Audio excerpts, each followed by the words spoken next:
Oui, merci. Merci de nous donner un peu de temps pour parler de ce sujet qui nous préoccupe tous. Alors, on réunit très régulièrement et les associations et Keolis et Kizio sur le sujet du PAM pour faire des points de situation. On se voyait tous les 4 mois, on se voit maintenant tous les mois pour sous la présidence de Laurent Probst, en direct, donc c'est le directeur général d'Île-de-France Mobilité, que j'accompagne dans ces réunions pour faire le point.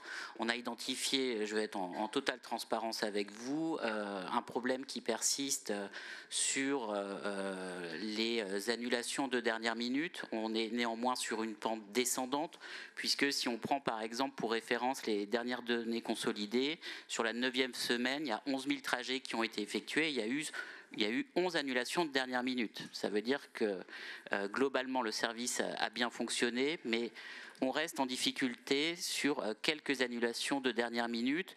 Il n'y avait pas de plan B, le chauffeur qui ne se lève pas, la voiture qui tombe en panne. Les choses sont en cours de résolution puisque nos prestataires vont avoir un marché avec la flotte accessible de G7 et d'Alpha Taxi qui vont pouvoir gérer les plans B. C'était une demande importante des associations. On a un sujet sur la ponctualité. On a les yeux rivés dessus. On est à 83% de ponctualité, avec encore une dizaine de pourcents de retard qui ne sont pas acceptables sur le service. La bascule du 77 a été mieux anticipée que les autres bascules. Elle s'est bien passée. Il a été mis en place des process qui permettent de mieux anticiper, d'avoir des fiches clients mieux établies pour être sûr de leur handicap et adapter le matériel. Donc ça se passe bien sur le 77 et donc on a demandé à ce que les mêmes procédures soient mises en œuvre pour la bascule du 78 et du 92.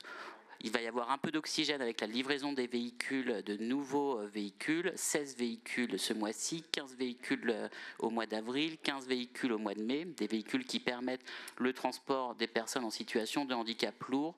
Donc on va pouvoir constater une amélioration de ce côté.